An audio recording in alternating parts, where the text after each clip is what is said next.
gotta dream it, like you mean it. Embrace the vision, no need to conceal it. There's a masterpiece, the colors so bright. Aim for the stars, reach new heights. Align your life, don't let it design you. Chase your dreams, make them all come true. Dance to the rhythm, move with the beat. You're the creator, get up on your feet. Yeah, you gotta dream it, like you mean it. Embrace the vision, no need to conceal it. Daydream masterpiece, the colors so bright. Aim for the stars, reach new heights. Design your life, don't let it design you. Chase your dreams, make them all come true. Dance to the rhythm, move with the beat. You're the creator, get up on your feet. Peace, peace, peace, and welcome. Thank you for tuning in to another episode of Design Your Life. I am extremely excited about today's guest, but I want to make sure you understand why we bring this podcast to you. Designing Your Life is really about having a fulfilling life around the things that you enjoy the most, your passions, your dreams. And what better way to grasp those concepts than to experience it and be exposed. So the idea for me is for you never to have the excuse to say, I didn't know, no one ever told me. So we're going to bring dynamic, exciting, outstanding people that have crafted a beautiful life for themselves. And we're going to have some conversations. And today I got my mentor in the house, and I'm really excited about today. But before we begin, I got to do him some justice and bring him in the right way.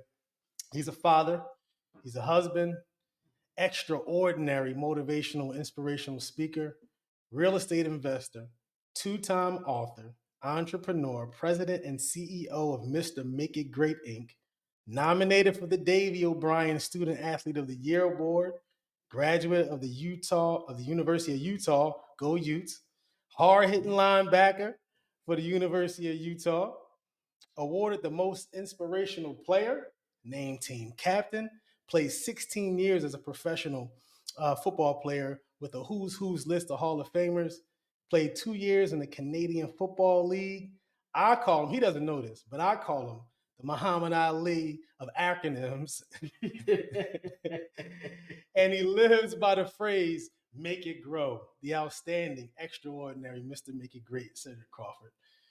All right, man. Today I have to look over my shoulder and be like, well, who is he talking about?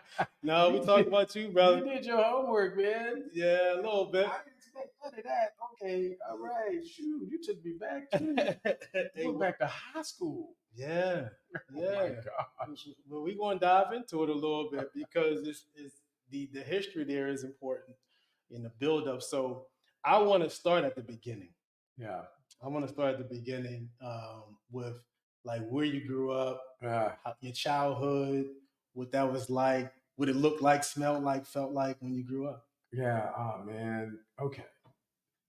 I know we don't have a whole lot of time. No, look. So let me just make sure you guys understand this too, because we gotta. When we get in the room, these conversations can go forever. Yes, sir. Yes, sir. Yes, sir. I mean, I give you the Cliff Notes version. I was born and raised in what I like to call the United States of Texas. All right. That sovereign country down south.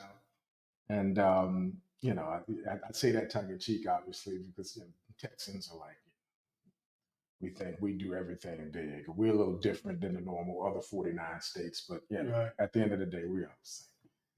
But I was born in the housing projects. If you don't know what that is, just Google it.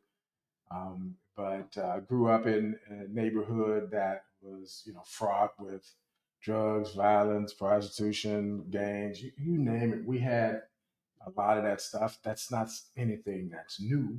Yeah. It's just, it was my life, my experience. I'm one of 4 boys. I'm number 3. We're all a year apart. Yes. So, growing up, my mom and dad was together. We were exceptional in that regard, and they were together till death do their part. So, that's not as common nowadays as far as growing up in a 2-parent household. And my dad was a carpenter. My mom was an educator, and my dad had never graduated high school.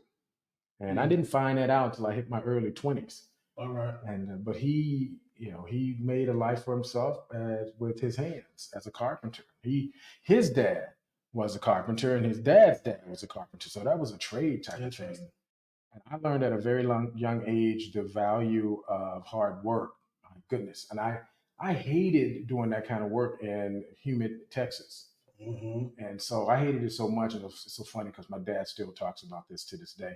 I hated it so much. I used to make up songs about how much I hated it, and I would sing them on the job.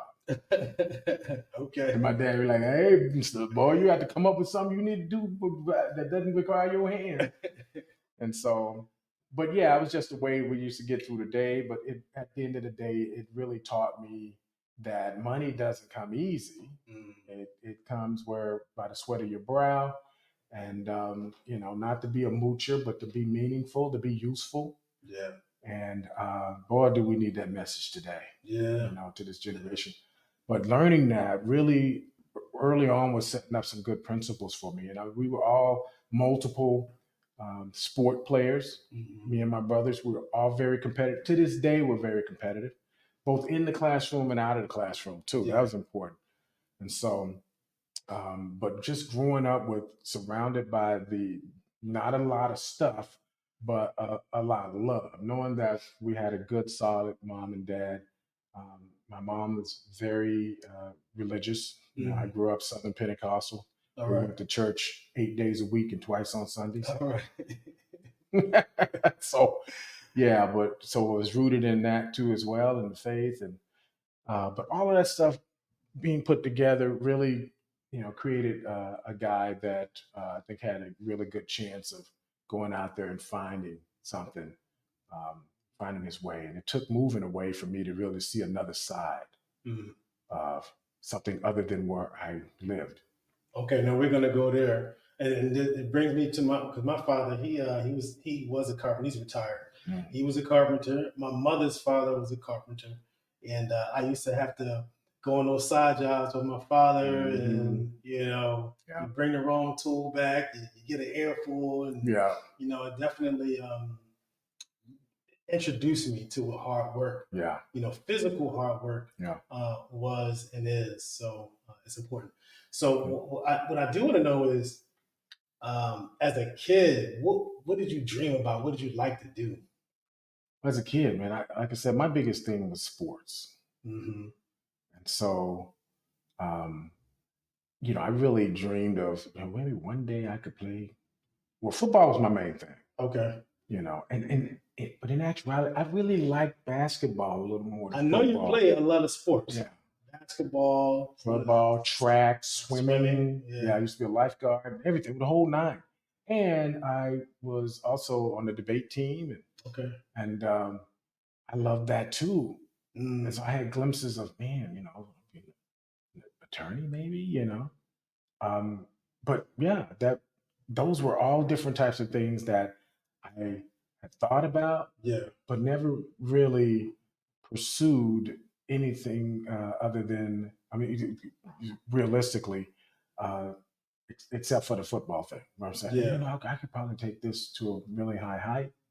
And along the way, having some other glimpses of stuff that I could do. I wanted to go to the military at one point because my oldest brother went to the military. Okay. And when I saw him, when he returned, he'd come back to visit, and he had all the trappings of the stuff that I wanted. Mm-hmm. Money, fancy clothes, home, Yeah. and cars, stuff like that. And I'm like, man, that's what I want to do. And Yeah. my brother told me, hey, nope, you do not want to go to the military. Yeah. You need to go to college. All right. And so I'm like, really? It's like, yeah. And so it's just because you're going to get offers. Yeah. And I did. And so, and that was some of the best advice from him. Because, again, I was like, man, I don't go to the military. My brother's doing well. Yeah. So you didn't really have like specific like goals that you were chasing. No. That kind of came later on in life. Like think about it this way. We are the only products of our environment and our association, the people who are around us. Yes. These type of conversations was not happening at my age, neither by my teachers, by my parents, by my siblings, by my friends. We wasn't having conversations about, serious conversations about what we want to do, why we want to do it, what steps we need to take in order to start moving toward that. those were not conversations. You might as well be talking Chinese. No, if you're talking about that. 100%. So it wasn't. So fast forward to this day. I mean, I see the importance of that. So I'm on it with my kids. Yeah. Those conversations. I don't even think they can recall a time where there wasn't something that was on focus of saying, right, what's the passion? What's the Right. thing that makes you come alive? right. What's the thing that you would do all day, every day without pay while time slips away? There you go. Dad's focus on that. We weren't having those kind of conversations. Yeah. So No, I mean, my parents, they, blue collar, father carpenter, my mother is a secretary, call them executive assistants now. Yeah. Administrative assistant. But we didn't have, the conversation was more around, did you do your homework? All right. What's your grades like? You want some money, go get a job. You want some more money, go get another job. Yeah. So it really wasn't in focus, like what you're passionate about. Right. So it's just, my children, they're young now, but we talk about those things with my 5-year-old. Yeah, we talk about that already. We talk about that now. Yeah, and that's good. I don't think there's like a too early. Yeah. Let them be kids, yes, but never too early to plant seeds and pull weeds. For sure. And planting these little things that says that here's what the real importance is. Right. And such. So I applaud you, man, because that's exceptional. Because most people don't. It's not because they don't want to, it's because they just don't know. Yeah. We can't know what we don't know until we know it. Yeah. And so, unfortunately, a lot of people don't know it. They're not seeking it either. Right. That's the tragic part right there, is that you're not seeking. And so, that's just is what it is. Hey, I told you, I said, and Muhammad Ali acronyms. You hear him, right? You hear him. Get the flow.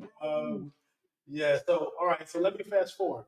Talk to me about your time at the University of Utah. The Utes. Man, love my Utes. Love my Utes. I hate the mic. No, good. One of the best choices that I made in my young life was to choose that college to be the one that I partnered with. All right. Notice I said partner. Partner. It's a partnership. Right. And I look at all relationships like that as a partnership, meaning that it's quid pro quo. Mm-hmm. They're getting something from you, you're getting something from them. And that's exactly the way I see it. But partnering with them, they gave me the free education.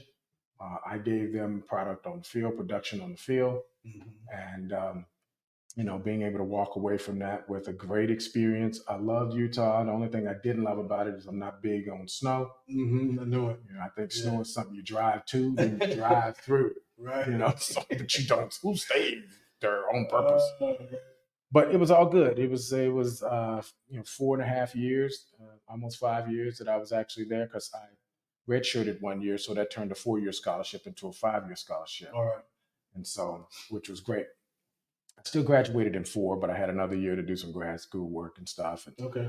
And so, but that choice, meeting great people, becoming a man. I was 1,292 miles away from home, so I couldn't just pop up and go home if I'm homesick. Yeah. Which, by the way, I never was. I never got homesick. Yeah.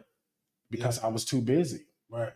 To do that. I had football stuff and athletic stuff and training, and then I had the classroom stuff as well too. Mm-hmm. I didn't have time to miss home.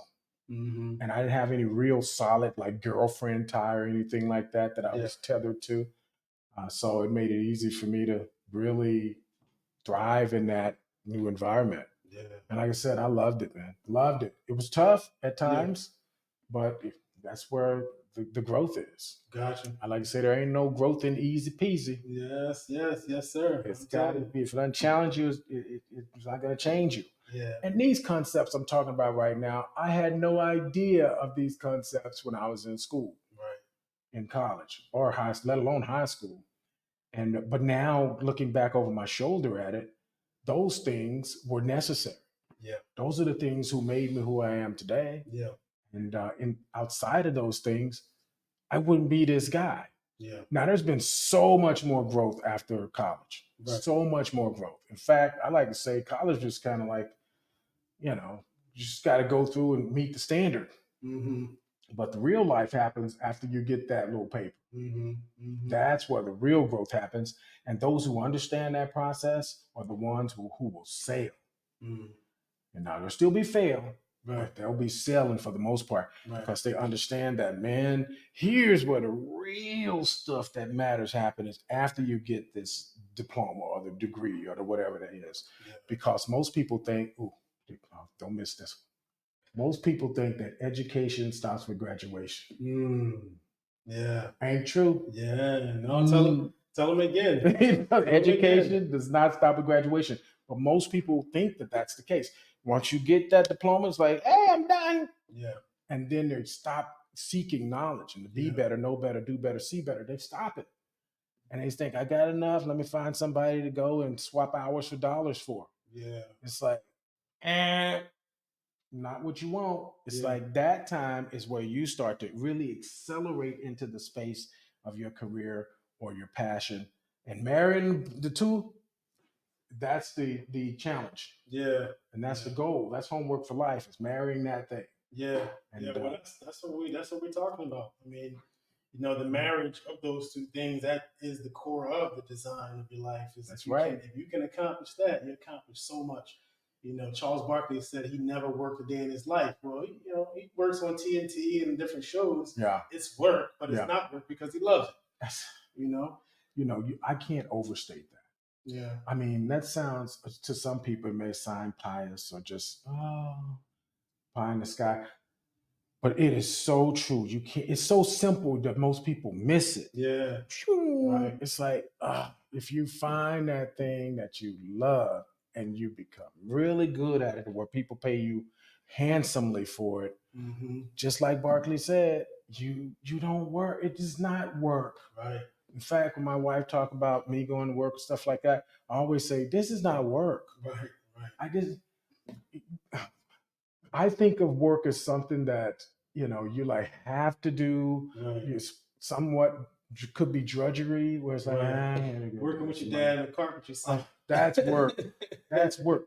But the stuff that it's like, man, I would do for free. Yeah. But now I've become good at it that I do it for fee. There you go. Which is the goal. It's like, what is that what you would do for free? Remember I said earlier, hey, it's when it comes down to targeting in on what is that thing you could do it all day, every day without pay while time slips away. Yeah. Some people get caught up on the without pay part. Right. And that's where it's like, don't get caught up on the without pay. Yeah. Because you'll be messed up. Yeah. If you're thinking about, I gotta be able to make money at this. In fact, when I chose my degree for college, I said electrical engineering. All right. Why?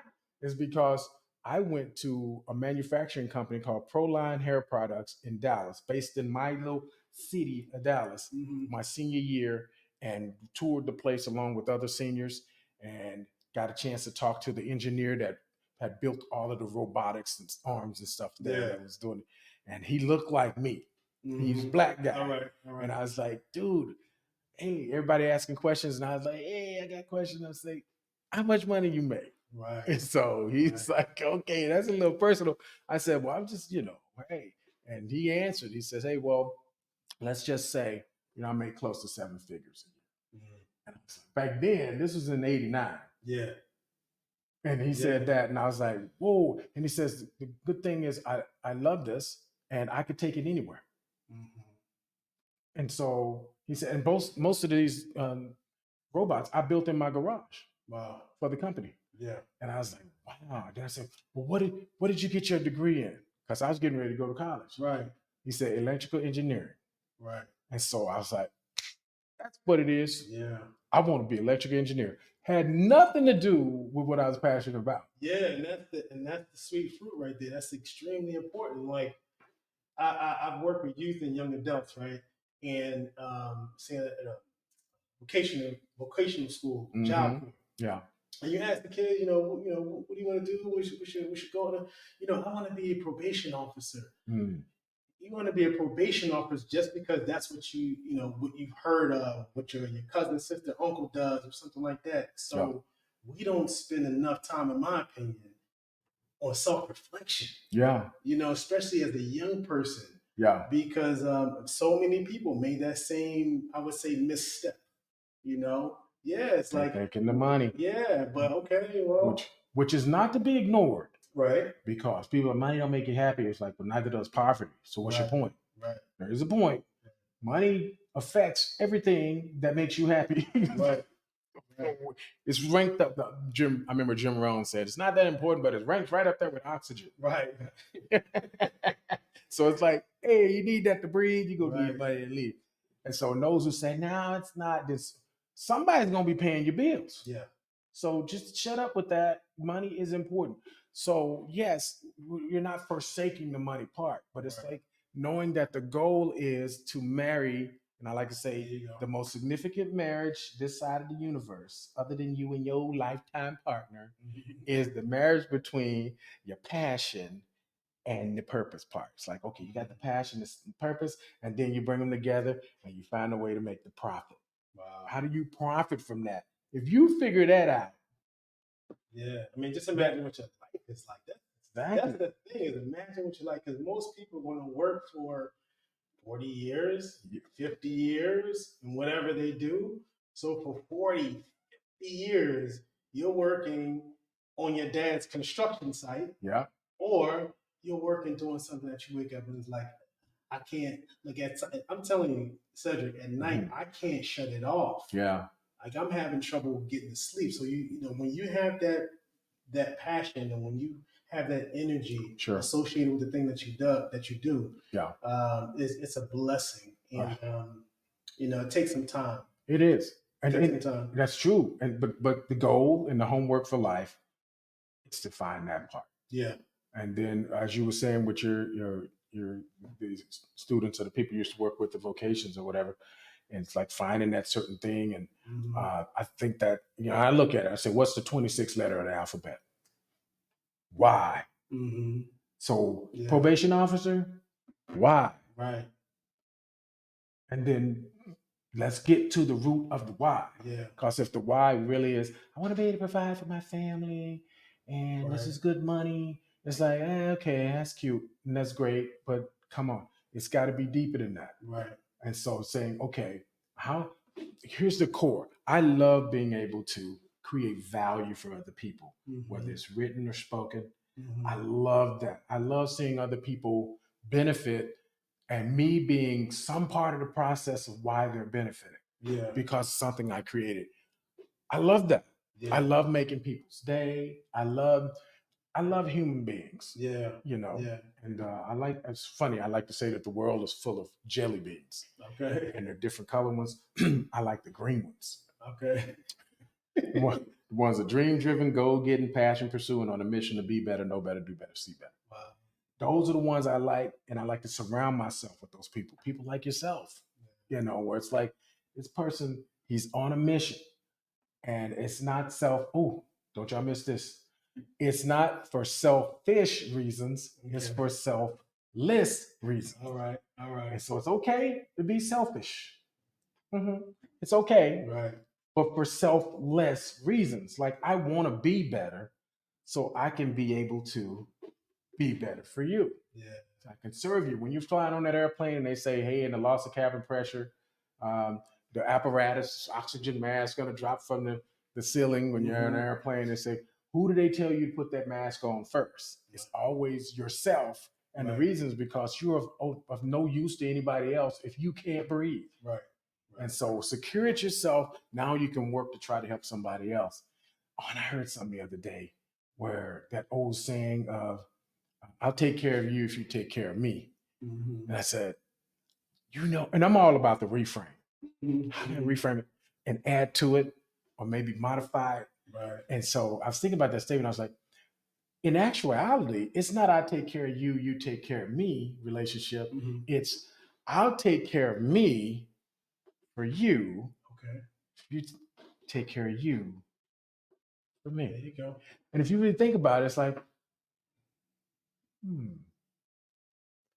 yeah, that means that I'm going to work on me so I can be a better service to you. Right. Now you in turn work on you so you can be of better service to me. And if we adopt that as a life philosophy and principle, can you imagine what kind of world we live in? Because people are working on the number one most important factor in the equation of life, which is themselves. Mm-hmm. It's like if I'm working on me being a bit selfish, but for selfless reason, so I can be better for other people, I think that's what makes for a great world. Yeah, and it's inspiring. I mean, it Yeah. really is. And speaking of inspiration, you were recognized early on as a leader. You were recognized as an inspiration. Yeah.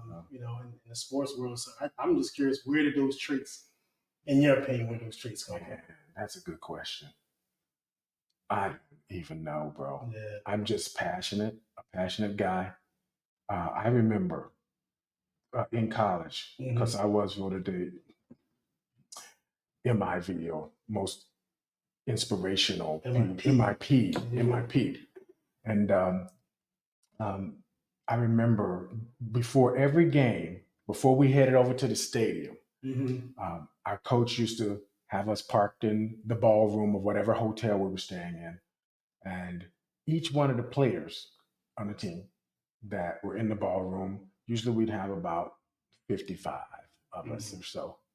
That's suiting out, maybe 60, whatever. Mm-hmm. And so he would handpick each one of them to go up and say something before we all loaded up the bus. And he'd carve out an hour or so for us to do that before every game.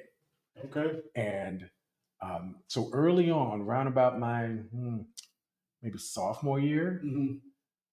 when I was doing it, coach started to ultimately pick me last Mm. because the way I delivered Yeah. the message was always the best. Got And charged. exactly. Yeah. And so they responded. And I was young Yeah. at that time. And so he didn't ask me, Yeah. he just did it. Right. And I noticed that. And early on, I was like, is he going to pick me last again? Mm-hmm. And he would. And then eventually it was just, everybody, Cedric's going last. Yeah. Because we want to hear what he's going to say about Listen. it. And so, Go ahead, please. no, yeah. So that's what it was. And so I would get up there and I'd speak from the heart. Mm-hmm. And man, I'd had them cats so fired up. Mm-hmm. They was ready to run through a brick wall. It was Right. like, come on, let's go. Let's go. And so coach recognized that early on. And even when I wasn't in the space of inspiring, motivating, and Yeah. encouraging people, it was just me speaking from the heart. It's a natural talent. It's a Yeah. blessing. It's a gift. And this is what I'm thinking now is, there'll be youth, young adults, and parents watching this. And it's so important that you, as a parent, as me as a parent, really dial in and pay attention to my child, because you had those traits before you got to college. Yes. And our parents, especially, back in those 70s, 80s, and 90s, Yeah. you're trying to make your way. Yeah. Right now, the most important thing is let's put food on the table, make sure the lights stay on. Sure. So this is no slight on anyone, but imagine had those skills been honed at 5, 6, 7, 8, 10 years old, Yeah. those natural abilities, Yeah. what might have been or what might have come out of that. So I think it's really important that we just are focused and pay attention really to our children and their skill sets and their natural abilities. You're exactly right. I mean, I believe that's our job as parents, is Yeah. to identify and then to magnify. Mm-hmm. I just came up with that just right now. Uh-huh. It's identifying See, what it it's is. easy. It's like, Easy. we need an easy button right now. It's easy. There you go. So it's identifying what it is, because if not us, then who? Yeah. Who is better situated and equipped? We can't put it on the educational system for teachers to do it. Yeah. Although they are positioned uniquely to be able to do that, Yeah. but they're only around our kid for a year. Right. Some just a semester. Right. So we can't count on that. Who's around them every day? It's us. We can see all of their strengths and weaknesses and stuff, and see what really makes them come alive. Yeah. And be able to identify that. Yeah. And sometimes, what some parents may look at a kid as being something that's negative and a weakness. In turn, I see it. Matter of fact, with my group home boys, I have a relationship with local group home boys that are in the foster care system. I see them I spend at least 14 to 16 hours a week with them Yeah. religiously when I'm in town. And I see them in certain things about them that has been kind of squashed or put to them as being negative. I'll flip it and be like, dude, I see that you're passionate when it comes to this. Yeah. And the fire that comes from this when this type of thing comes up with you. Keep that. Yeah. That's going to take you a long way in this life. But you have to learn how to when to turn it on and when to turn it off, how to control it. Because right now it's controlling you. You haven't developed a way to be able to control it. Yeah. But if you can control it, my friend, the sky is yours. The world is yours. It's your oyster. But you have to be able to say, hey, let me control this. Yeah. Because that particular thing that you're fiery about and passionate about, that is what, I mean, some of the most successful people out there will tell you. It's the dog or the grind or the passion or the persistence and all of that stuff. As a kid, when it manifests in kids, it's stuff that adults are like, stop that. Yeah. Yeah. And it's like, maybe we need to rethink that and reframe it and say, no, that's great. That's great.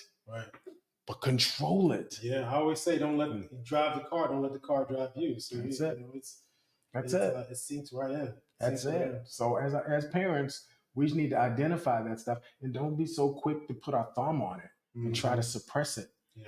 It's like, no. We can identify and then magnify it in them. Yeah. And say, hey man, you know what? You got something. Right. I see it, man. You need to keep that. Yeah. People gonna try to get you to squash it. Never mind that. Just control it. There you go. And now they're looking at it from a total different standpoint. In fact, they even think of you differently. Because most people are like trying to shoot it down. Yeah. And so. And that support, it's just priceless. That support and that encouragement is just priceless. Yes. In terms of just your confidence within yourself and your self-belief and just that inner belief that you can do it. Yes. You know, despite what the naysayers and dream slayers might be saying. Yeah. That you can actually do I like that. Naysayers and dream slayers. And dream slayers. Get it right there, man. Yeah, no, so it's really, really important. Okay. Go ahead. I'm actually about to write it down. I didn't bring my anytime you're doing I usually have a pad always with me, but I've become recently more akin to my phone. All right. I'm doing it with my phone now. I take notes on my phone all the time. Yeah, me too. Because I'm not always, you get the right things down, they end up in the wash somewhere. So that's right. If you don't capture it, that's what used to be one of my biggest pet peeves. Is something that I knew was a good thought. Because just being in the space, of content creating, just being in the space of doing that, the stuff that bothers me the most is the stuff that I get and I don't capture it and it leaves me. Yeah. It's like, it's not lost. It's just going out there to somebody else. Yeah. Potentially. Here's the point for you. So when I have like a little, it's like a Google notepad or something like that. I basically just like put thoughts in there. And I may not come to it, but every couple of months, and then when I come back exactly what I do. I come back to it and that's exactly, I do the same thing. There you go. Where I have a whole list of notes that all I need is just a little bit that I've jotted down to rekindle what that thought was. And then I can go and grab it. Oh yeah, I know what this was. And then be able to expand from it. And at the end of the day, not just stop there, but also expand it to the point where it may end up in my next book. Okay. Or post it out there in my blog, or some picture post or something like that, because it's just not enough for us to grab it. Yeah. Then it means nothing. It's just for us. Well, we're gonna get to that because it's really important. Those thoughts. But I want to know about your CFL experience. We throwing back. We're doing the throwback. We're going back, man. But I love it. I love being able to finally play a sport that the sport that I loved and get paid for it. And so I love that. I wish I could have stayed in it longer. Yeah. But God had other plans. I had an injury and couldn't get that injury to heal properly. But in hindsight, it's like I needed that to happen because I wouldn't be talking to you today because my path would have probably taken a different course. I wouldn't have settled down and got married to my wife, and which is the reason why I'm in Bakersfield, period. Because I'd never heard of Bakersfield before May 28th, 1994. Okay. I didn't know what that was. May 28th, 1994. Yes, sir. About 10:30 in the p.m. Very specific time. Yes. Okay. Yes. All right. So yeah, I hadn't even heard of this place. And so, but because of the injury, it was something that allowed for me to be able to settle down with her, and then later get married. And we've been married. This year will be 27 years. This June 14th, Flag Day. What's up? Thank you, man. 30 years. 30 years as of May 28th this year. Okay. That we met. Yeah. Been together. Yeah, it's crazy how the time goes by too. I say 30 and I'm like, what are we talking about right now? I'm telling you. Is that me? 30 years? I'm telling you. But yeah, time, man, I say time flies when you're having fun. I'm telling you. It is so true. And I know I can't get it back and the time thing, but that CFL days, I loved it. Yeah. And as short as it was, but the thing I loved about it most is I love the sport. I love being able to play and the camaraderie of the team, my teammates and such. And I love the fact that I could get paid ridiculous money for it. And then I kind of like the fans there too. Yeah. No, hey, you're not wrong with it. That was nice, So injury, the injury basically derailed it. Let me ask you this. I don't know if that's the biggest, would you say that's the biggest challenge that you had to go through as an athlete? The injury part? Yeah, that. Yeah. Well, coming to terms with this is the end. How did you get through it? That's what I want to know. I just refocused. I just, changed my focus to, okay, well, I have a college degree now. Let me go and get into the workspace. And here's my thing. I've always been one of those who could be in a job, but my eyes and my head was out the window. It was like, I work here, but I'm looking out there. It was, and because I never could settle down with, and not to say this is a bad thing, this is just me. I never ever had a dream to settle down and work for someone. Okay. My dream was always to have my own. Okay. And to be able to come early and stay late for myself, to be able to build something that was special, that afforded me a lifestyle that I desired. And so I didn't see that as being something I was going to partner with the company for indefinite amount of time and get the 40-year handshake, and then drive off into the proverbial sunset. That was never a dream of mine, ever. Yeah. And so I started out in corporate America. Well, I say corporate. Actually, my first job was real job, I should say, was with the probation department. That was your first job out of after football? Correct. Okay. First real, I'm gonna say real job. I had some little odd jobs. Worked at a electronics company, PE, personal electronics, were good guys. I don't know if you remember them. I do remember the good guys. It was just like Best Buy, but it was much smaller. Right across the mall on used to be good guys. I used to work there for a little bit. I was one of those guys who will call you on the phone. Hi, this is Cedric Crawford calling with the Fraternal Order of Police. We are having our next this, that, and this, and this. Hoping we can count on you to get some tickets. Okay. I was that dude, for a very short period of time. Okay. And so, but little odds like that. And then I ended up getting hired with the probation department as one of their called extra helps, 9 months on, 2 months off. Okay. And after my first 9 months, I went on my 2 months off. And during that time, it was like, we want to bring you on permanent. And so I was like, okay. And I loved that. I loved it because I love people and I love being able to engage with people. I could never do well in a cubicle. Right. And so I couldn't see you in it. I couldn't see you. I'd be miserable, bro. Yeah, I couldn't see it. That's like a Cajun tiger. I couldn't see it. Yeah, well, there you go. That's exactly a good way to see it because I just, I couldn't. And my cubicle, after probation, I left to go to State Farm Insurance. Okay. As an auto claims adjuster. There they had a cubicle waiting for me. Now in probation, there's nothing cubicle about that. It's all Right. movement, Right. fluid, engage and dealing with, although I'm dealing with, kids who got trauma and dysfunction, they're all criminals. Right. And Right. so in some capacity, but I'm moving, Yeah. and such. And so then I go exchange that for, State Farm Insurance as an auto claims adjuster. And I love that too. Mm-hmm. I'm dealing with people on the phone. I'm haggling with attorneys that's suing my client, settling and stuff like this. And I got Yeah. fiduciary authority by the company to write checks Okay. to settle stuff.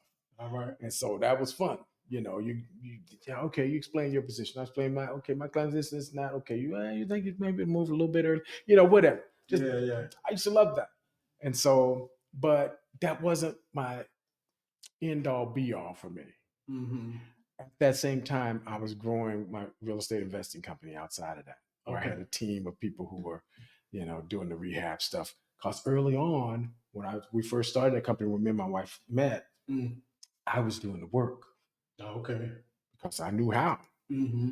But the best thing happened to me is I got hired by juvenile hall, by the probation department. And that took me out of that. So I had to, let people do it. Right.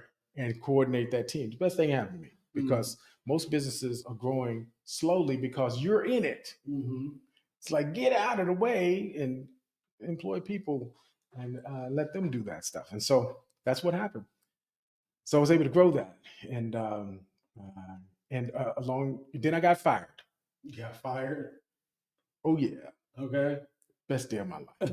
You hear that? Getting fired is not always a bad thing. Oh no, there was favor in the firing because my company, real estate investing company, was doing so well. This was here goes another date, June 19th, 2003. Okay. About 9:30 in the a.m. They gave me my walking papers. Wow. And for some minor stuff, which is like it doesn't even matter. Bottom line is I needed that to happen because I was making with my company on the side that my wife and I had. I was making, this is no kidding. It's no kidding. I was making what I was making at State Farm Insurance as an auto claims adjuster. I was doing that every 2 weeks. Wow. So why were you there? That's what most of my coworkers would say. Because I take them because I came in at 12:30 and got off at 9. Yeah. So before that time, I take some of my coworkers out because they want to know what I was doing. I take them out to different projects where we're building stuff, we're rehabbing stuff. Yeah. And seeing the projects and, commercial stuff and residential stuff and, getting to meet my team and stuff. It's like, dude, where you at, State Farm? Why you doing that? Yeah. I was like, it's good, solid, predictable, stuff. But I had that mindset of, hey, I still like the predictable income. Yeah. But you cannot be anything. I don't want to say that because people will take it the wrong way. You can speak. This is a safe space. Safe space. You can say what you want to say. You'll never get wealthy swapping hours for dollars in somebody's job. It's like it's just not gonna happen. And maybe there's some remote cases where somebody was able to sock away money for 40 years working for somebody, and they got this huge nest egg, and then they retire and they got a nice financial windfall or something that they do. Right. But the average shows that those people live for another 6 years after they retire. What? Yeah. 6 years? You spend all this time and 6 years? In fact, it's lower than that. I'm just trying to keep it a little. Yeah, you're rounding up. Yes, it's less than that. Whew. So anyway, I don't want any parts of that. Yeah. Like, no, you only get one shot through this life. Yeah. So why not live it going and moving towards something that is going to set you free in terms of what you do daily to be able to finance your existence. Mm-hmm. That's the best way I can put it. And everything outside of that is considered meantime. Mm-hmm. So State Farm was meantime for me. But when they fired me, I'll never forget that day. Again, June 19th, just so happened, which was the day that they recognized slaves. I don't know if you knew that. Yeah. Just so happened that was the day. Yeah. And so I never forget. I never forget. I went out and I got in my little Ford Expedition, my little black Ford Expedition, and I turned the car on, and this song on the radio called "It's Time to Make a Change." Mm. I can't make that. Yeah. I can't make that up. And I said at that point, I declared, I said, I'll never work for another person again in my life as long as the good Lord upstairs says the same. And that was 20 years ago. I'll be celebrating. I celebrated that this past 2023, June 19th, for 20 years of being free. Yeah, and again, we are socialized in many instances. We're so, and our parents, you know, but we're socialized. 9 to 5 is the way to go. You got to be safe. You know, but realistically, from what I'm hearing, is that taking the risk, betting on yourself, you know, focusing on the things that you enjoy and your talents and your gifts and your passions, and betting on you, Right.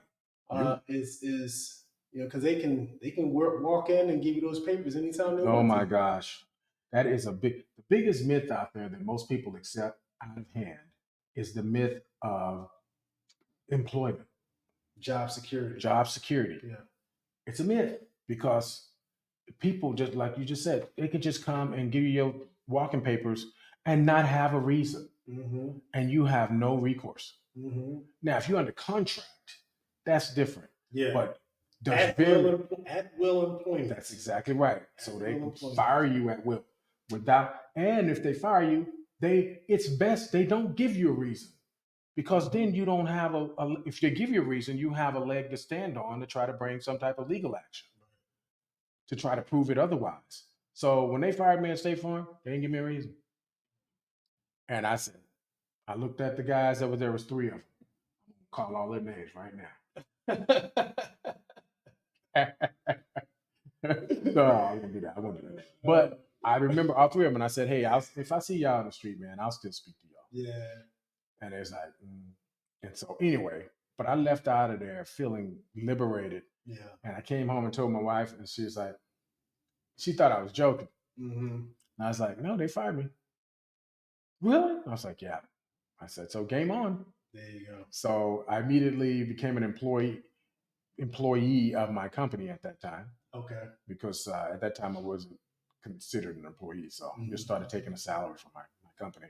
And but we were so loaded. That was our first. I think we did like 1.8 million that year. That's 2003. That was our first 7-figure year. Okay. Yes, the year I got fired. That's a beautiful thing. So anyway, so running from there, and then a couple of years after that, we built our dream home on the river. You know, built all of that. And but this was before I was speaking or doing any of this type of stuff. Yeah. That wasn't even on my radar. Yeah. Although my degree was in mass communications, and more emphasis of where I was actually doing like the TV orator and you know, stuff like that. Yeah. But I hadn't embraced that outside of it. It was more the communication part. So anyway, fast forward, company did well. Then leading up to 2008, when the big real estate crash and stuff happened, and we started having to really come up with this thing called a budget. Because before that, we're making so much money, we didn't need a budget. Yeah. And so we started having to recalibrate that and liquidate some of our stuff, even though we thought we were really positioned to be able to absorb the blow of the real estate crash boom. It still got us. 2010, I'll never forget walking into the court downtown to go through bankruptcy. Chapter 7. Wow. And I remember telling my wife, this is good. Yeah. She says, I don't want to hear that right now. We was walking upstairs, I was like, this is good stuff. This is good. Because by that time, I was writing. Okay. I started writing, here's another date, March 24th, 2009. Wow. And the reason why I know that, because that was the day I signed up on Facebook. Okay. And so I started writing from that time, where I would put something, a thought of the day. I know you didn't ask this question, but I just no, it's fine. No. And so it was a thought of the day that, and I even prefaced it with my thought of the day. Okay. And so, and then I and that was back when Facebook used to limit you on letters and spaces. It was like 309 letters and spaces that you could do. Your post couldn't be longer than that. All right. Now it's unlimited, Right. but it used to couldn't be more than that. And so that was a good thing too in hiding, because I started writing when all of that was going down, and I remember saying, okay, I was writing about other people's stuff, and then I felt like, you know, I was I felt like God was telling me, hey, write about stuff you experienced and what I'm speaking to you.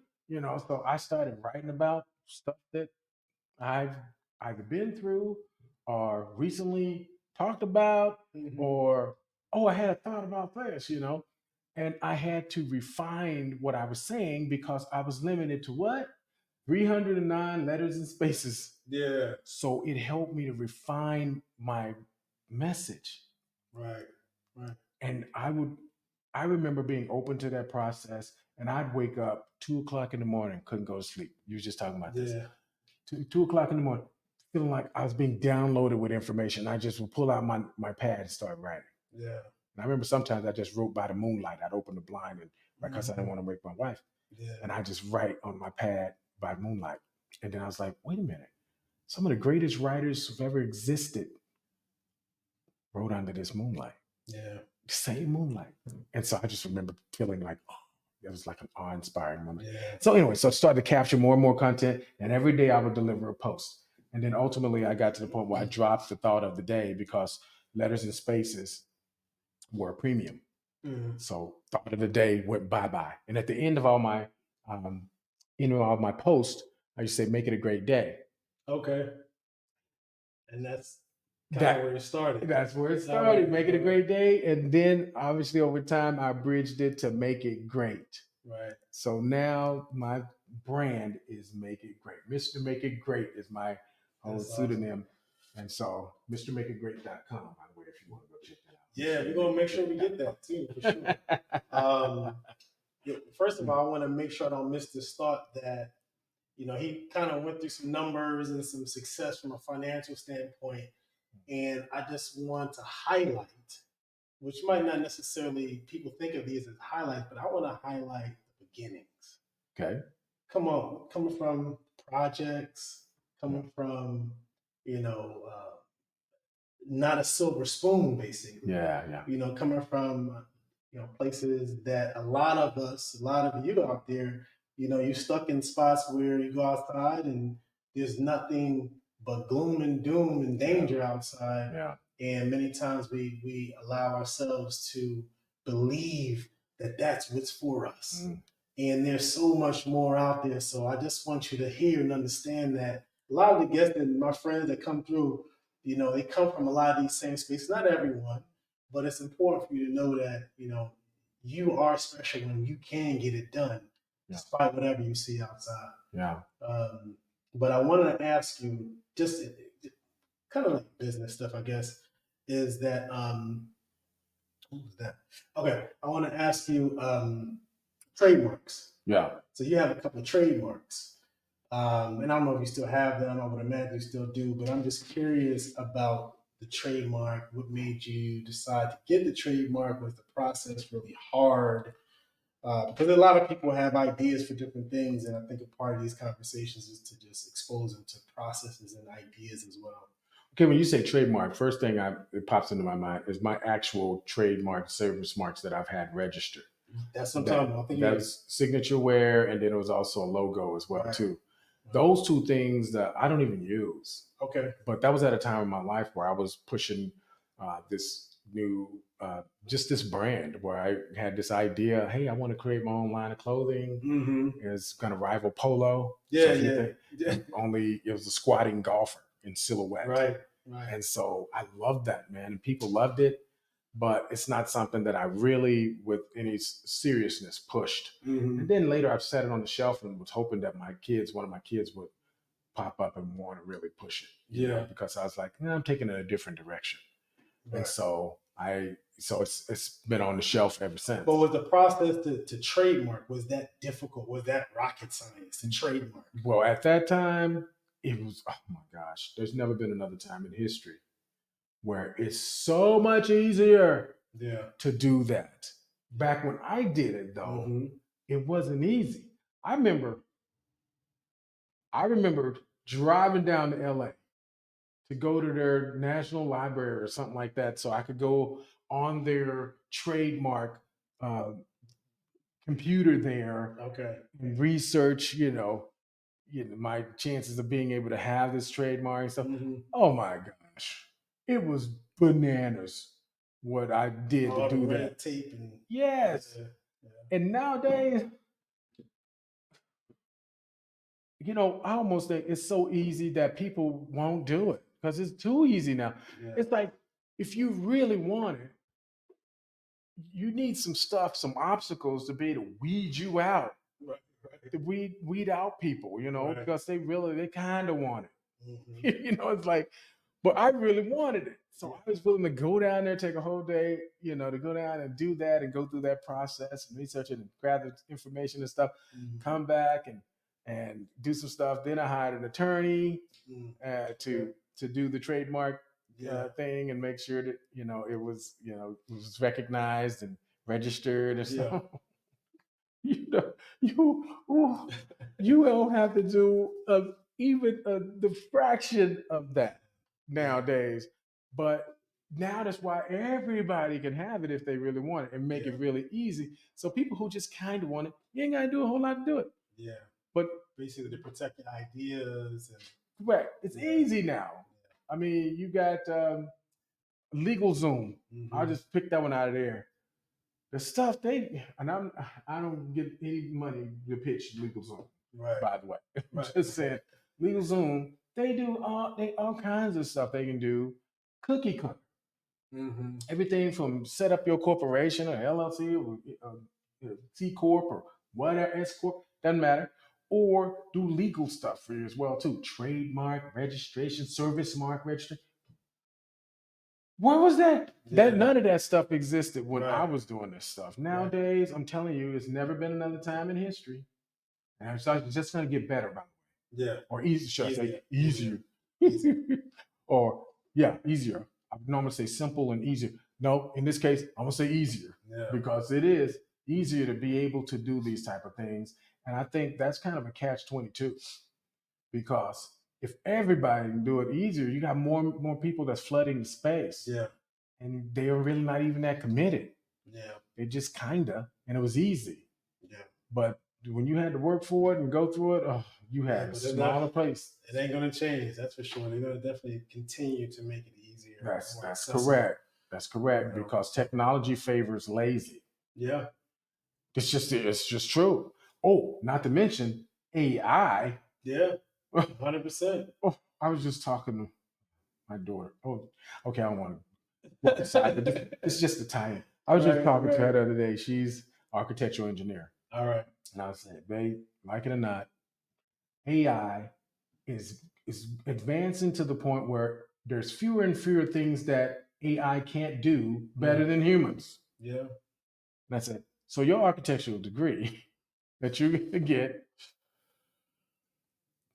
will, not most likely, no, it will be overshadowed by what AI does. Yeah.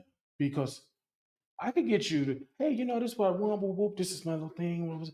I want it to be like this. I want to have like 6 rooms and this elevation, stuff like that. I can give you that information and tell you to go to work, pay for that.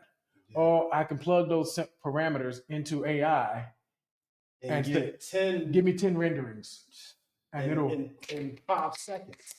Oh. And now, at the end of the day, you may at the end of the day, you have a human that goes to make sure that the loads, calcs, and stuff like that, check the robot. Right. But it's definitely going to make an impact, major. And it's already making a major impact. 10 years ago, 10 to 15 years ago, I remember, like it was yesterday, I remember what they were saying. The jobs as we know today, back then, they were saying, that we know today, 50% of them will either be shipped overseas, replaced by technology, or become obsolete. And it's happening. They were saying it back then, 10, 15 years ago. Now, fast forward to now, it's like, oh my gosh.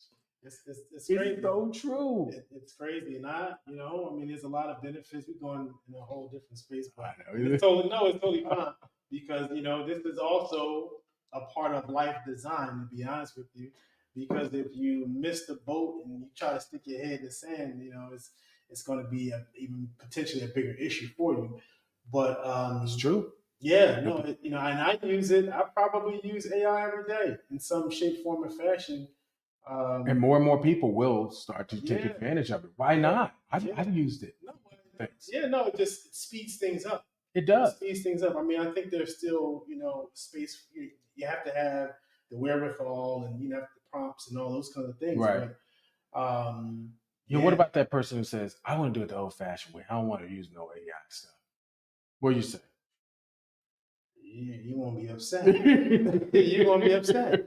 I It's mean, like you can try to. I'm old school. I'm old school. You're gonna be old school. You're gonna be old. obsolete, Obsolete. Yeah. rendered non-existent. I'm telling you, you better mix that old school thought in with some new school It's true. functionality. I mean, it is just what it is.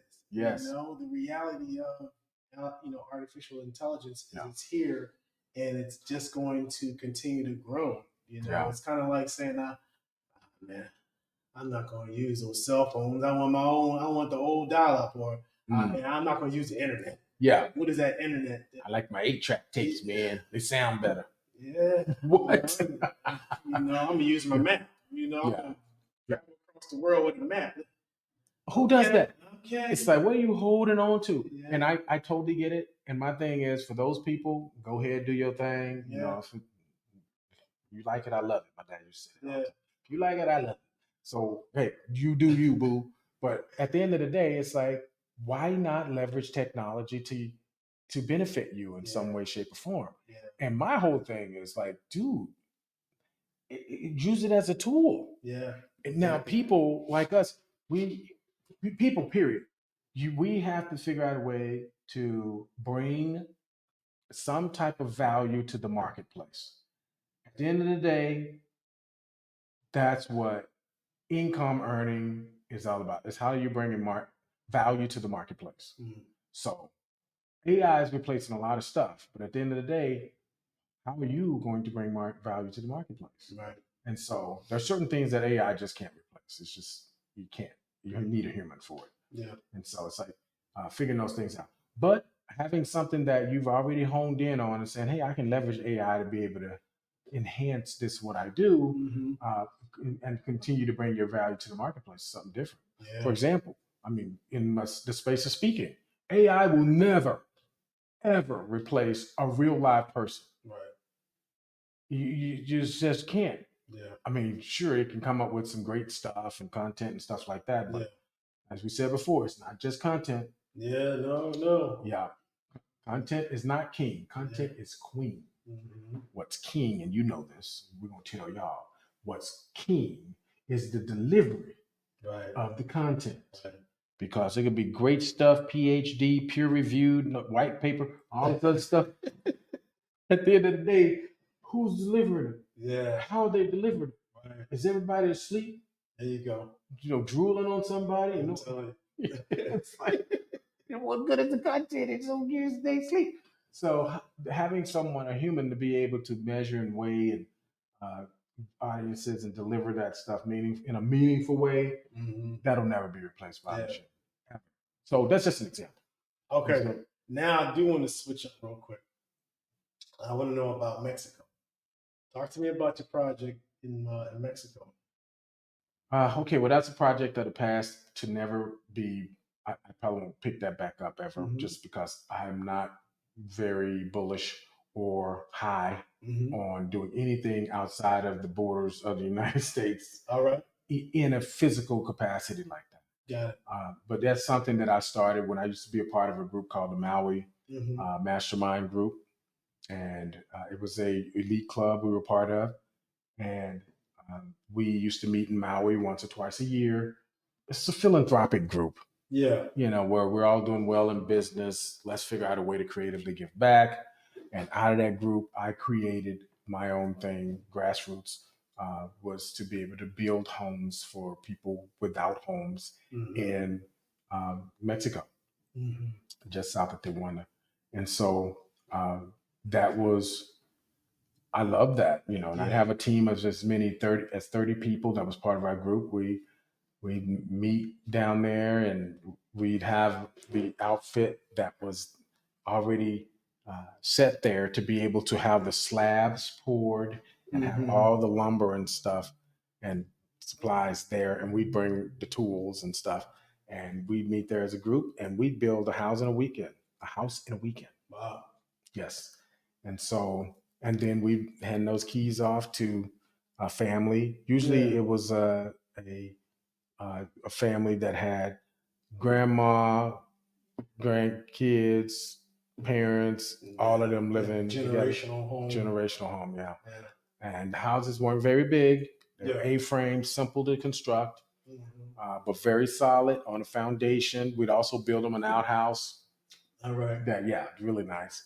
And, they spoke no English. Yeah. I spoke very little Spanish. But the thing that we both spoke was a language of like, hey, this is benevolent, welcome, bless you. Yeah. And handing that off. So I used to love that, man. Sometimes we'd be fortunate enough to have enough people with me where we do 2 houses in that one weekend, and then hand those off totally free. That's a beautiful thing, and I just wanted to touch on it just a little bit because it's really important not to lose sight of just the human part of service. And we talk about money, we talk about finance, we talk about our families, and if we can give back, if you can give back, that I can only imagine. That many people don't know this, but I lived in Mexico for a few years, and I didn't live in the worst places. I live in a nice space, but you see the poverty, and I can only imagine, those families and how it felt to go from wherever they were surviving basically to now have a brand new. Yeah, and to see that, man, it just was. If that doesn't move you, then I don't know what will. I mean, to see that you don't have to go far to see like severe poverty. Yeah. Just go right across the southern border. No, I'm telling you, I lived in San Diego. And you drive from San Diego, the little the outlets that they had down there. You drive 15 minutes across the border. You're in, some tough times. Yes. Oh, big time. I remember seeing how people were living in just obstructed stuff that was just constructed out of plywood and metal, sheet metal that they scraps.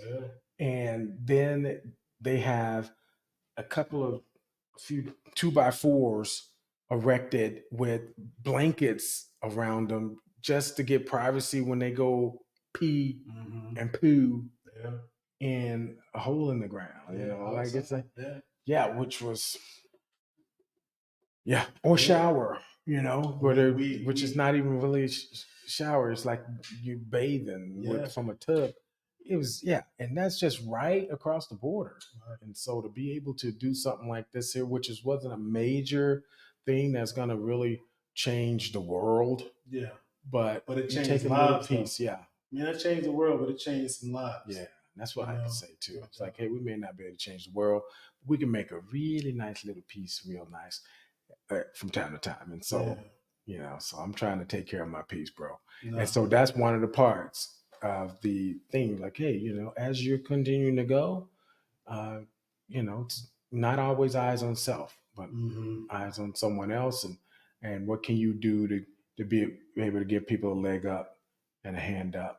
And not just a handout, but something that they can thrive from and not just survive from. So I think that's key. No, it's beautiful. And I know that probably some relationships came out of that. I'm just thinking about relationships now.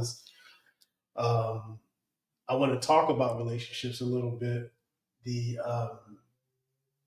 As you grow, as you evolve and develop, you come from where you come from. I come from where I come from, and you have your tribe, you have like that core group. I'm just curious, as you evolved over time, did that core group remain the same? Whether it's friends, family, whatever, did that core group of 5 or 10 people that were really closest to you, as you started to elevate and grow, did that core group stay the same, or did it change at some point?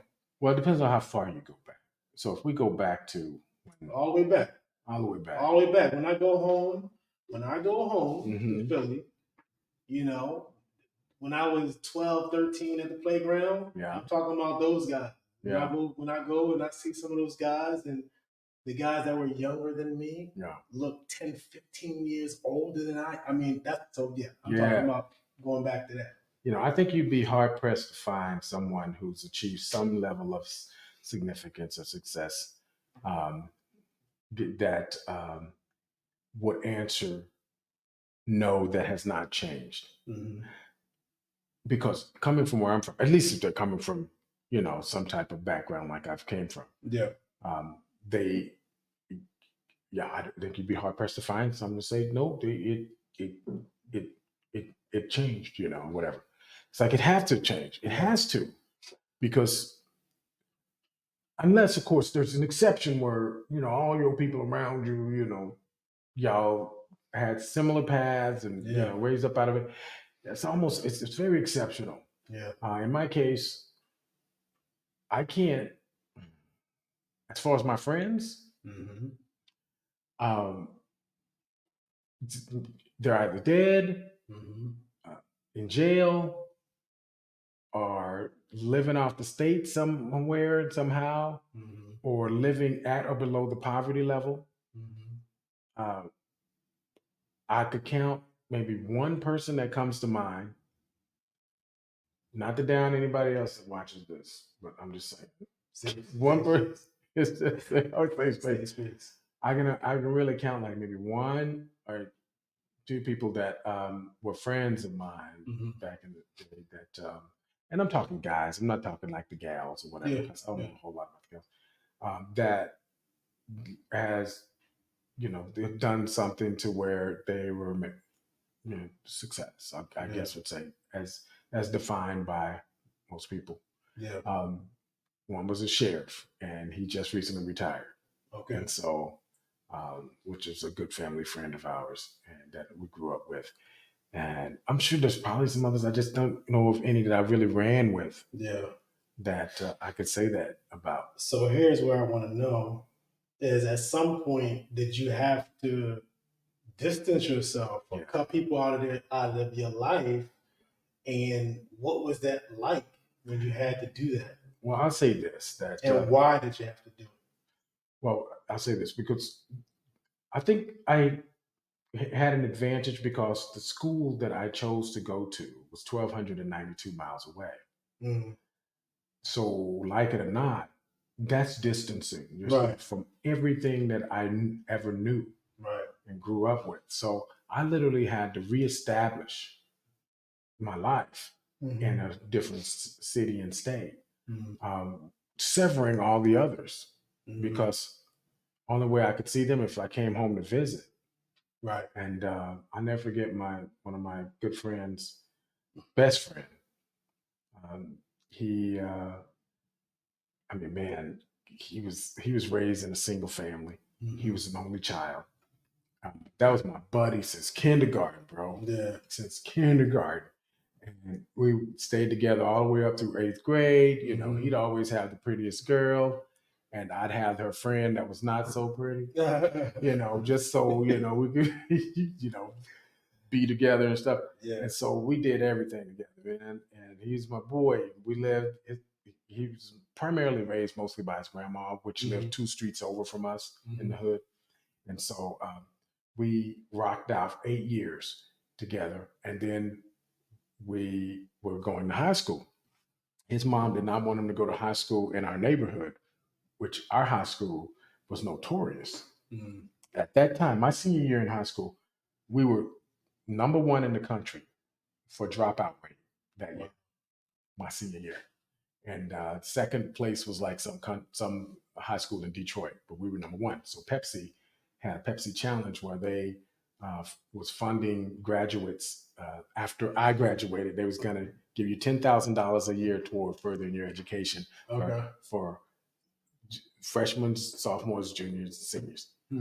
So literally coming through there, each year you pass to graduation, you get $10,000. Wow. Every student. That's crazy. And that was after I left. So anyway, my point is the school was, when it comes to academia, it was terrible as far as people graduating and such. Mhm. So, and plus it was right in the projects, the housing projects. Yeah. Yeah. Violent, crazy, I already know. all kinds of stuff. Yes, all of that.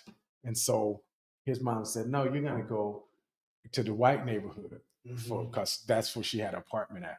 And she didn't want him to go to our high school. So he went to a school called W.T. White. That's just what it is. It's called W.T. White. And so I went to L.G. Pinkston, Lee Gresham Pinkston. All right. And so we both graduated high school. I went away to college, and he took a different path. Next thing you know, he's in prison, serving time, all of this. And later, once I got older, successful in business and such, we connect on Facebook. He's out, he's looking at, what we were doing. This back then, I just finished my dream home that we built. Yeah. My team, we built it. And overlooking the river and all this other stuff. And he's seen it, and he's like, man, you're doing crazy stuff, man. Yeah. Where have you been? And this and that. I'm like, oh, my boy, yeah, and I'm all hyped. I'm like, I got to come see you, man. So I flew back to Dallas. Okay. Meet me at my mom and dad's house. Flew back to Dallas. And I walk in, and we embrace each other. This is my boy. Yeah. My boy. Yeah. And so we get to chatting. And I'm having dreams of, man, you come out to Cali, I got an apartment company, I let you manage it. I'm thinking like this and stuff, you my boy. And so after that, we probably chatted for a couple of hours or so. Yeah. After that, no more communication. Yeah. And I couldn't figure it out. He wouldn't return my calls, he wouldn't this. Yeah, it was just crazy. And so, and I had to come away with, this idea saying it was just too much for him. Yeah. Where it was like, he saw this and was like, dude, what have I become? That's the only thing I can come away with. Yeah. But I was looking at it from a lens of, man, I've been successful. I want to help you. You too. And I know you've been through some stuff, but it just shows you, it's not always where you go, it's what you do after. Yeah. Yeah. And so it's interesting because there's a lot of pride that men allow to tear them down. There's shame, and then there's also just the overwhelming idea of success that can just like derail you. Yeah. And that combination can be destructive. Yeah. So it's interesting because it sounds like your friend had an opportunity to kind of pull things back together, but didn't know how to really do that, or swallow pride or ego, whatever you want to call it. Yeah. Or just so caught up in the lazy part that it's like, let's just go our separate way. Now, since then, he's now movement. I see movement on Facebook. Okay. Messenger every now and then, so if I were to message him or something, he would actually respond. But that's been years in between now since that. The pressure's off now. So exactly. So, but I look at it, man, and I just kind of shake my head, scratch my head, and say, that's just another example of real human nature. Yeah. Of what people, how they think and what they do, but I don't have any of those friends that I have any real connection with. Period. Over time, that that's meaningful from my childhood. Yeah.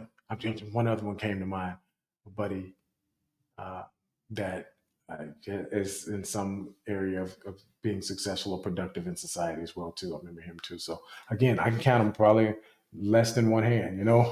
Yeah, and the unfortunate part of it is, in many cases, you do have to separate yourself. Yes. I think Les Brown, he has an acronym OQP, only quality people. Only quality people. You surround yourself with only quality people, is a very good likelihood that you're going to have quality in your life, and the difficult part for many is making a decision that it's time to pull away and say, I have family members, I have loved ones, I have friends that I love. Family members, we have the same blood, but I gotta love you from over here. Right. I gotta love you from distance. Yeah. I believe that. I agree with that too. In Yeah. fact, I have this thing where RPLA, read, participate, listen, and associate. Those are the 4 principles that have to exist in order for you to make it great in any space. Read good stuff, listen to good stuff, participate in good stuff, and associate with great people. The most important out of the 4 is the association, because it doesn't matter if you're doing the other ones, but still associate with people that are not about anything. Yeah. It's like, then so goes you. So it's like associating with those people, the OQP thing, only quality people. Now, not saying forsaking all others, but just saying you got to, I'd say it's 80-20. 80% of your time with dream driven goal, getting passion, pursuing people on a mission to be better, know better, do better, see better, as I said before.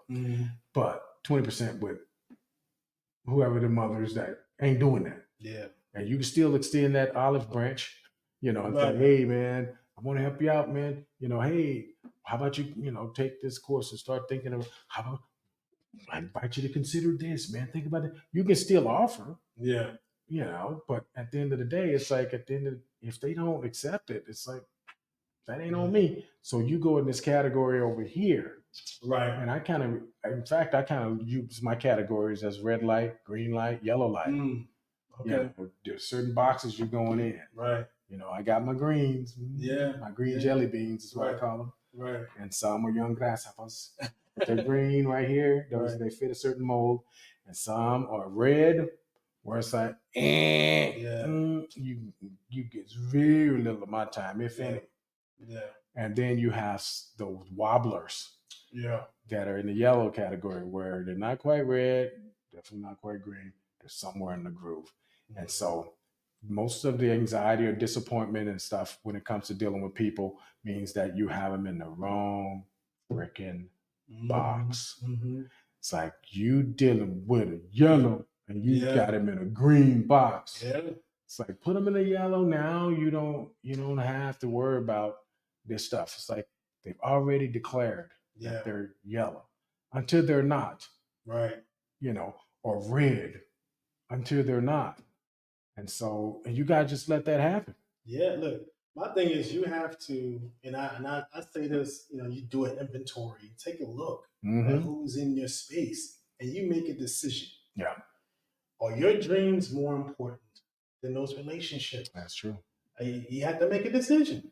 That's true. And many times that decision is avoided. Yeah. And I've seen it so many times in young people that the decision to separate themselves from people who have no aspirations to be anything other than whatever. Yeah.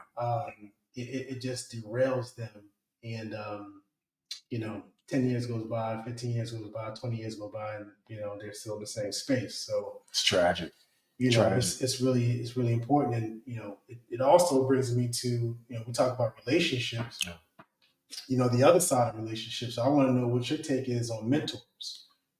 What do you think about mentors? I think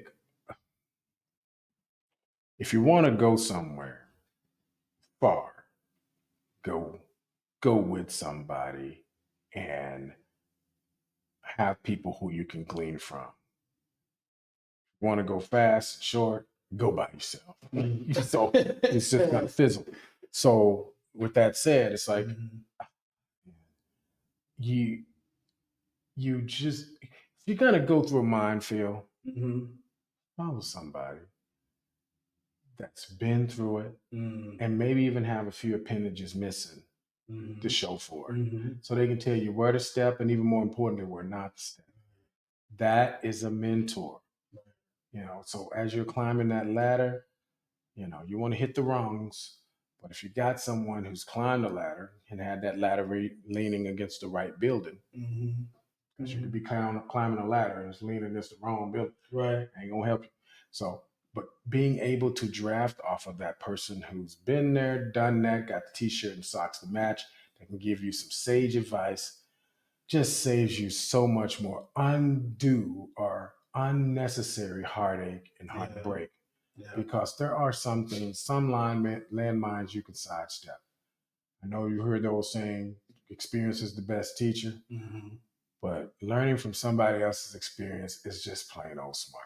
Yeah. You ain't got to go out and learn it all on your own by making these mistakes that could have been avoided. And whoever says otherwise is either trying to sell you something or just flat out dumb. It's like, dude, this is just how it works. It's okay to know to draft off of somebody else's wisdom. Case in point, when you was first embarking on this whole journey of speaking and content creating, and then we met. Yeah, it's like I wish I'd have had access to a me. Yeah, back when I said yes to this space. Yeah, because I could tell you what to do, what not to do, and why. Right. And then you can be like, okay, sounds good, but I'm gonna go out and do it anyway. Right. When it's like, dude, I told you that is not going to be the best way, whatever. And so you're learning and you're drafting off of that. And so it helps you to take your learning curve and make it into more of a straight line. Yeah. You still got to go through stuff. There's just stuff you cannot avoid. Right. You just have to do it. Right. But not everything you have to do. You don't have to do everything. It's like there's certain things it's like, hey, if you do this, or hey, do this, start doing this sooner. We talk about, for instance, recording everything we do. Right. Video wise. Right. Whether it's a static camera or it's a mobile camera, doesn't matter. Record it. Why? It's because you want to review everything you do to see how this came across. Yeah. How could I make it better? I should cut that out. It's not delivering what I want. Yeah. Whatever. And so knowing that review is going to polish you, or doing the repetition of speaking live and doing the podcast and all that stuff, which is going to polish your own voice in the space, that's important. Yeah. And for someone to be able to express stuff like that and then explain to you why it's important, a mentor can do that. And so just pick a space, say, okay, let me saddle myself to this guy or gal who's proven, who has some fruit on the tree. Right. Right. Not just somebody who's talking from some book they read, but somebody who's actually been out there in the hunt and has, some fruit and can tell you something definitively of not what they heard, but what they've seen and experienced for themselves. That's valuable. Yeah. And so mentor, huge. And all your mentors doesn't have to be people who you can see and feel and touch and stuff. You can have mentors that are virtual. Yeah. I've had mentors in this business that don't even know they were my mentor. Right. I've never met them, but boy, if I learned from them, just watching what they've done or the stuff they've written down. Yeah. And read it, and those people are mentors to me. Man, I wasn't even going to say this, but it reminds me of one of my mentors who I don't know. My mentor, when my daughter was diagnosed with retinoblastoma, it's cancer. It's a tough time. Yeah, yeah. And I remember just being down and envisioning my mentor get in front of a podium, and he stood up and said, "Due to the HIV virus I have attained, I must retire from the Lakers today." And he said it, Magic Johnson, he said it with a smile. And he was smiling to me in the face of death. And at that time, HIV. You thought it was a death sentence. It's over. It's over. Yeah. The whole world, everybody crying. So, and I just remember, having a moment to myself. And I've always been a positive person, but like it just snapped. It was like, it's going to be all right. I know it's going to be all right. Yeah. And that just came from someone who I don't even know. Yeah. So mentors are extremely valuable in so many different ways. Yeah. You talk about relationships. The world sometimes will trick us into believing that we have to do it by ourselves. Yeah. Especially as men. You got to do it by yourself. I'm not a man. Man, if you don't stop playing, put that pride to the side. Yeah. and learn from a Jedi. Mm. Why not? You know, I mean, think about it. If for let's just say sports. Yeah. If LeBron James came down here right now, went to the playground and picked out this 12-year-old kid, said, "Hey, I want you to come with me." The kid, he's gonna go, LeBron James. Yeah, yeah. But there's so many LeBron Jameses of the world that we just don't take advantage of, recognize, seek out, Yeah. and I remember in our conversation, and it was tongue in cheek, but it was a part of the conversation. Time currency. I never forget that. Yeah. You know, and he didn't say don't waste my time currency, but Yeah. that is basically the message. It's just like, you know, because I don't Yeah. know Cedric, you know, Yeah. at that point. Yeah. You know, so it's just it's so important that when you take people's time, that you're not wasted. Oh, You absolutely. know, that you're not wasted, not necessarily that they're looking for something from you. Yeah. They're giving. Yeah. But as they're giving, give back by not wasting that time. Oh, absolutely. Honor them by really, matter of fact, taking a pad, a notepad, Yeah. and capturing, or some component to be able to capture what it is the goings on. Right. I know one of my favorite mentors, who's a retired 2-star general, I talk about a lot, General James T. Whitehead. All right. And James, I never call him James. Jim. He's in his 80s. I think it's like 87 now or somewhere around there.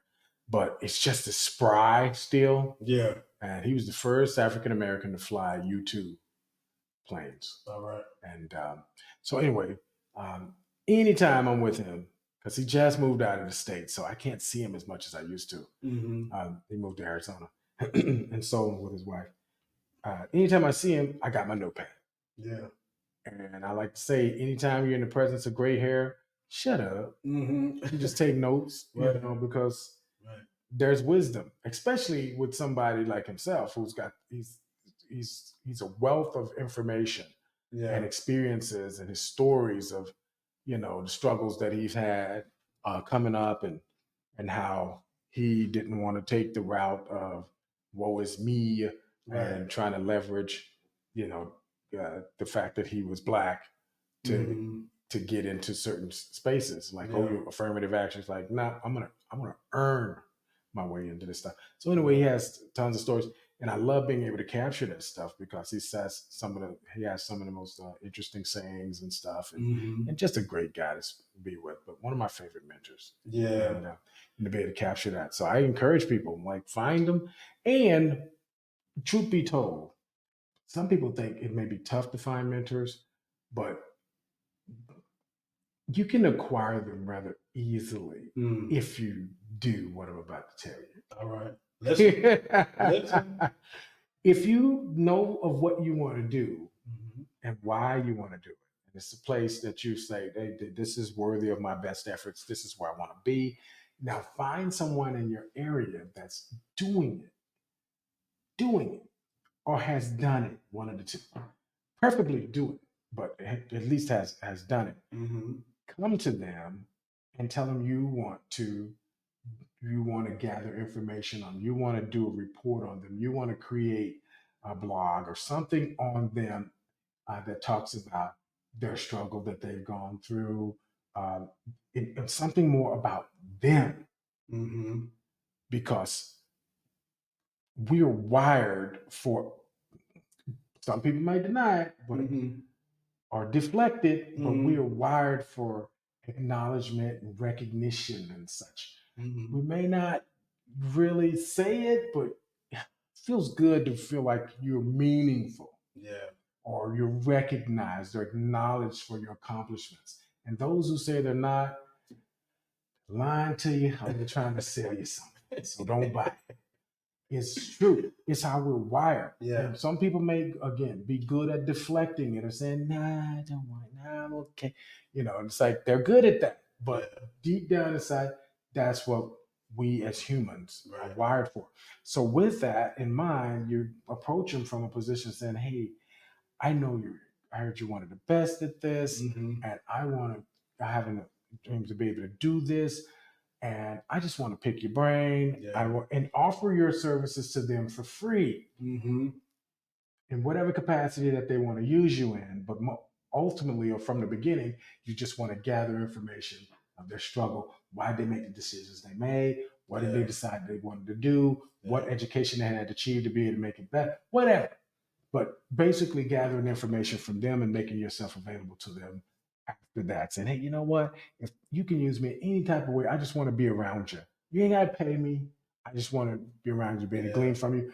And more often than not, you'll have them scrambling for certain ways that they can actually be able to incorporate you. Yeah. Listen, if you do not hit the rewind button, because if you don't have your pad out right now, you hit the pause button, rewind, you have to capture that. You have to capture that because I don't care who you name, your favorite, whoever, none of them have done it by themselves. None of them have done it by themselves. I don't care who you can name. They've all had mentors. And it's the way that it gets done. Yeah. You know, that's the way that people find success. It's through mentors and relationships and partnerships. And, you know, so please, please, please understand the power of a mentor and how that can not only speed up your whole process, but you're going to get some bumps and bruises. That's a part of it. Yeah. You know, but you don't have to hit the power hole that's going to, knock your axle out. Yeah. You know, so that's mentors are extremely important. Okay. Huge. Thank you. I appreciate that. All right. So now I need to try to wrap it up a little bit. I want to play I call it a game, but, you know. Yeah, not a game. Imagine if. It's called Imagine If. Ooh. Imagine If. Okay. Imagine if you can go back in time and give your younger self advice about life design. What would it be? Man, that's a good one. My younger life. Younger self about life design. What would it be?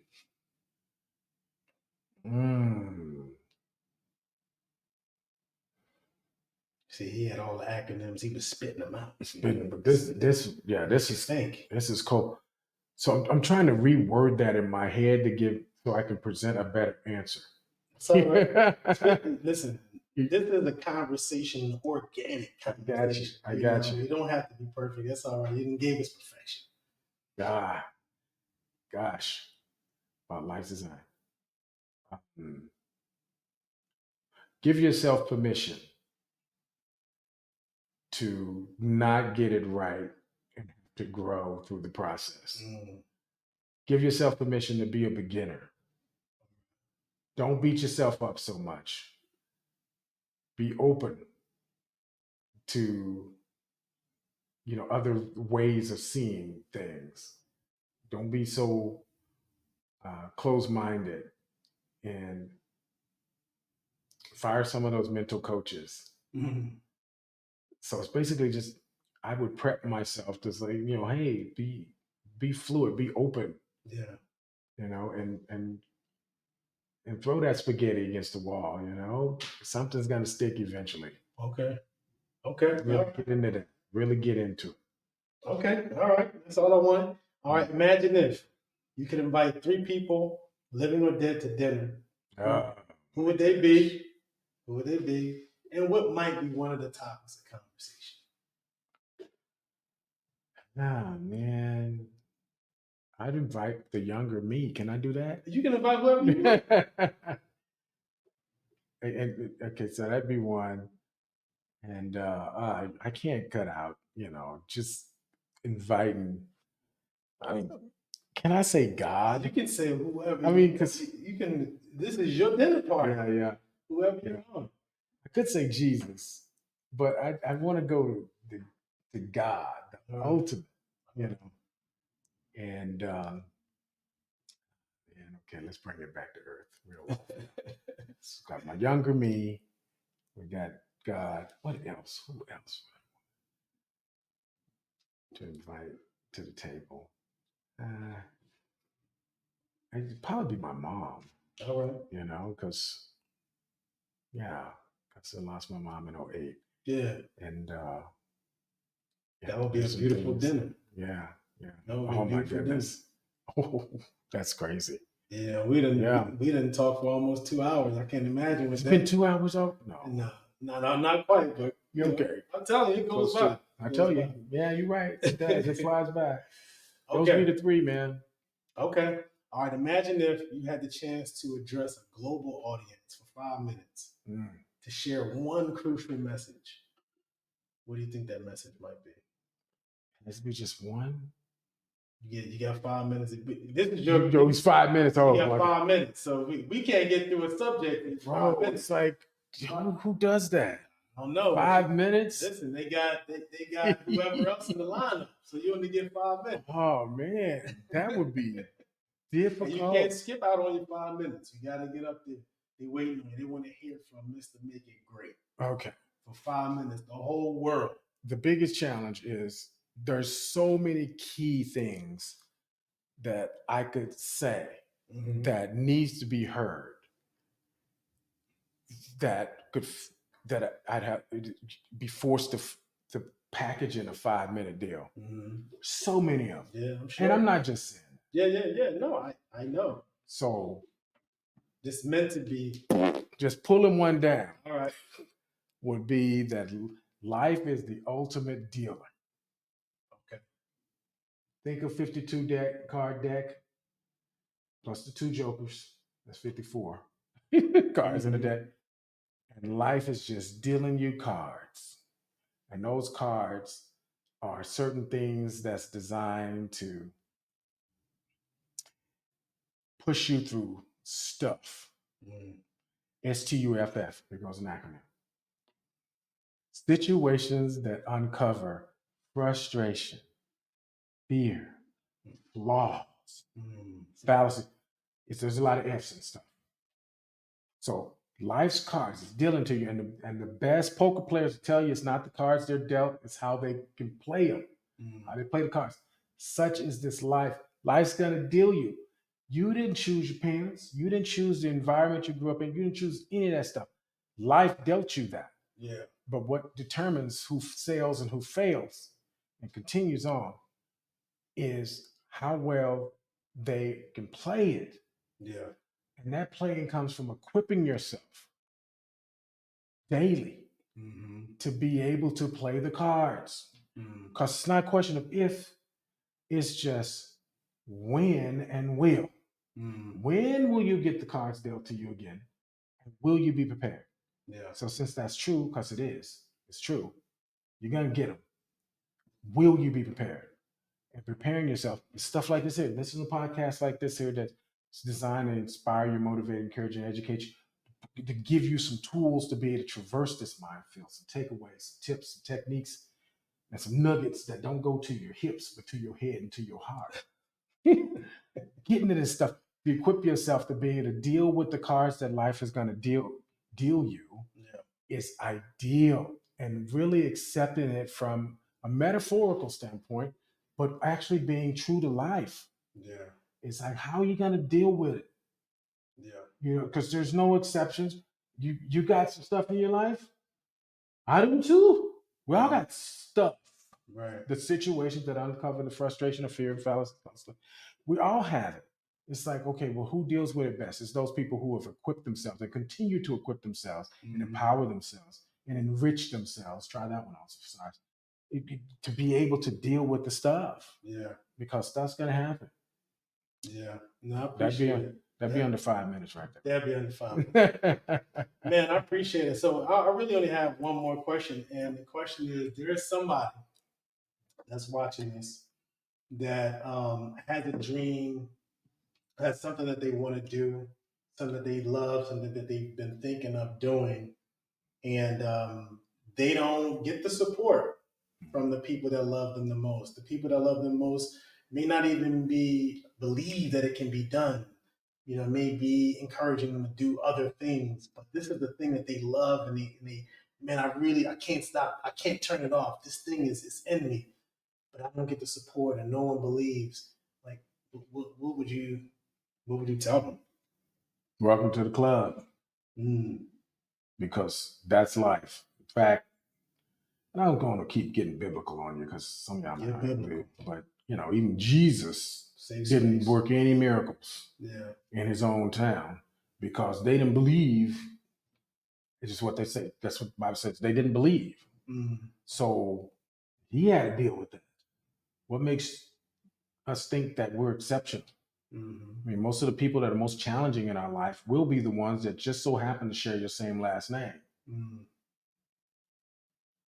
Just saying, that's just how it works. So you don't use that as something that sets you back. Just use it as something that sets you up, that says that, hey, this is going to be a fight. This is going to be me fighting for my dream. Right. And it's set up that way in order to weed out the non-hackers.